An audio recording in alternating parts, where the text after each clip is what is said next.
મહીસાગરની લુણાવાડા નગરપાલિકામાં ભાજપમાં ઉકળતા ચરુ જેવી સ્થિતિ છે। એલઈડી કૌભાંડ પછી પ્રમુખ સામે વધુ એક ગેરરીતિના સભ્યોએ આરોપ લગાવ્યો। નગરપાલિકામાં 10 સભ્યો પ્રમુખના વહીવટથી નારાજ છે। સભ્યોએ પ્રમુખ પર 40 લાખના ભ્રષ્ટાચારનો આરોપ લગાવ્યો।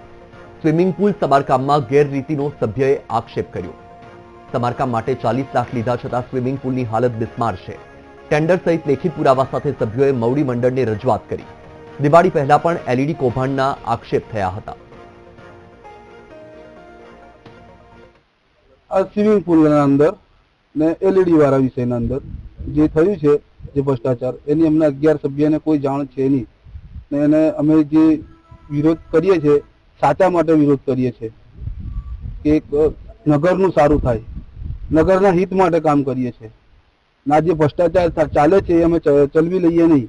અમારા જે સભ્ય છે અમે વારંવાર વિરોધ કરશું આનો। એ સ્વિમિંગ પુલનું અમારા નગરપાલિકાના પ્રમુખ શ્રી દ્વારા તારીખ 20/3/2025ના રોજ પેપરની અંદર બીજા પ્રયત્નની નિવિદા આપવામાં આવી હતી। જ્યારે ત્યારે પહેલાં પણ આ ટેન્ડર થયું હતું ત્યારે અમે આનો વિરોધ કર્યો હતો અને ટેન્ડર રદ કરાવ્યું હતું। ત્યારબાદ આ નિવિદા આપી છે અને એ નિવિદા આપ્યા બાદ એમણે એનો વર્ક ઓર્ડર આપ્યો હતો। તારીખ 16/4/2025ના રોજ એનો વર્ક ઓર્ડર આપ્યો હતો અને ત્યારબાદ તમે જે નજરે જોઈ શકો છો એ તારીખ 6/8/2025ના રોજ એના 40,69,057 રૂપિયા જેટલી રકમ ચૂકવી દીધી છે।